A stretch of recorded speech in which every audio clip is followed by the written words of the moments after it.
आज हम लोग कक्षा 12वीं के विषय हिंदी पढ़ रहे हैं। इसमें एक कविता है, प्यारे नन्हे बेटे को। तो आइए हम लोग इस कविता को पढ़ते हैं। इसमें कवि भौगोलिक स्वरूप और बच्चों को समझाने के तरीका को बताया है। प्यारे नन्हे बेटे को कंधे पर बैठा, मैं दादा से बड़ा हो गया सुनना यह। कहते हैं अपने बच्चे को पिताजी हैं अपने कंधे पर बिठाए हुए हैं।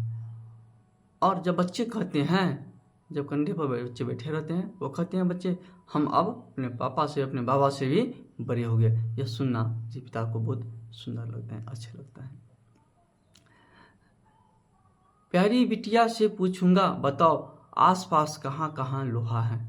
और कंधे पर बिठाए हुए हैं और घूम रहे हैं पिताजी, और अपने बेटी से पूछती हैं बताओ हमारे आसपास लोहा कहाँ कहाँ है।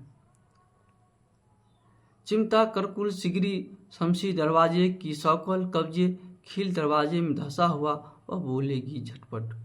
वो बेटी जो है झटपट से बोलती हैं।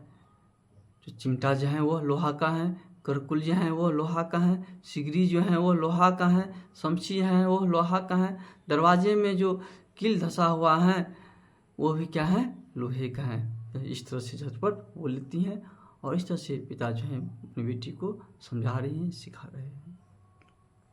रुक कर वह फिर याद करेगी एक तार लोहे का लंबा लकड़ी के दो खंभे पर बंधा तना हुआ, बाहर सूख रही जिस पर भैया की गीली चड्डी, फिर एक सेफ्टी पिन साइकिल पूरी।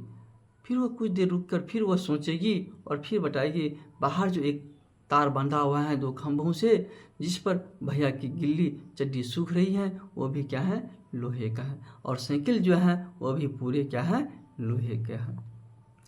और सेफ्टी पिन जो होती हैं वो भी क्या होती हैं, लोहे की होती हैं। आसपास पर वह ध्यान करेगी, सोचेगी और बताएगी लोहा कहाँ कहाँ है, क्या क्या है। दुबली पतली पर हरकत में तेजी की कितनी जल्दी जान गए वो आसपास कहाँ लोहा है। कभी कहते हैं वह दुबली पतली हैं लेकिन हरकत में तेज हैं, जल्द ही वह सीख गई कि लोहा कहाँ कहाँ है। मैं याद दिलाऊंगा जैसे सिखलाऊंगा बिटिया को, फावड़ा कुडाली तगिया वसुला खुरपी पास खड़ी बैल वगैरह की चक्के की पट्टा, बैल के गले में कांसे की घंटी के अंदर लोहे की गोली। कभी कहते हैं मैं बतलाऊंगा सिखलाऊंगा अपने बेटी को लोहा कहाँ कहाँ है। फावड़ा हो गया, फावड़ा, कुदाल, टगिया, बांसुरी, खुरपी, ये सब क्या है, लोहे हैं। बाहर जो बैलगाड़ी खड़े हैं उसकी चक्का है, उस पर जो पट्टा लगा हुआ है वो भी क्या है, लोहे की है। घंटी जो है, घंटी में के बीच में जो एक गोली है वो भी क्या है, लोहे की है। पत्नी याद दिलाएगी जैसे समझाएगी बिटिया को, पत्नी जो है याद दिलाएगी जैसे कि वो समझा रही हो बेटी को। बाल्टी सामने कुएं में लगी, लोहे की गिर्री, छत्ते की करी, डंडी और घमेला, हंसिया, चाकू और भिलाई वाला डीला, जगह जगह लोहे की टीला। तो पत्नी समझाती हैं जो सामने में जो कुआं जो है उसमें जो घिरनी लगा हुआ है वो भी लोहे का है, बाल्टी जो है वो भी लोहे का है, करी घमेला जो है वो भी लोहे का है, चाकू जो है वो भी लोहे का है, और भिलाई में जो जगह जगह टीला लगा हुआ है, ढेर लगा हुआ है ऐसकों का, वो भी लोहे का है। इसी तरह घर भर मिलकर धीरे धीरे सोच कर एक साथ ढूंढेंगे। अब तीनों आदमी सभी आदमी मिलकर एक साथ ढूंढ रहा है कि लोहा क्या क्या है।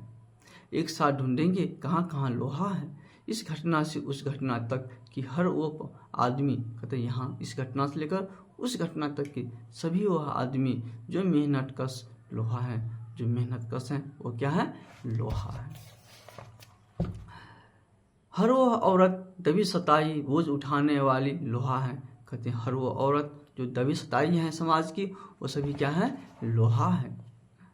जल्दी जल्दी मेरे कंधे से ऊंचा हो लड़का, लड़की का हो दुल्हा प्यारा। कहते हैं जल्दी जल्दी वो लड़की बड़ी हो जाएगी और उसका जो दुल्हा होगा दूल्हा हो जाएगा वो भी जो काम करने वाले होंगे, मेहनत कश होंगे, वो भी एक लोहे होंगे।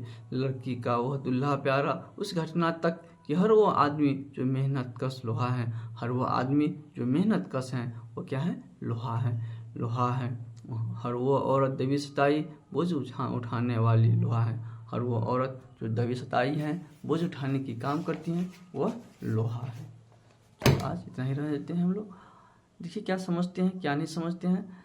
नहीं समझते तो आप हमें कमेंट करें, इसको और हम डिटेल से बताएंगे। एक कहानी, एक कविता को बताने में समय लगता है, आधा 1 घंटा समय लगता है, लेकिन हम इसे 4-5 घंटे में बताने की कोशिश इसे हम 4-5 मिनट में बताने की कोशिश की है। यदि नहीं समझ में आ रहा है तो कमेंट करें, हम इसको फिर डिटेल से बताएंगे।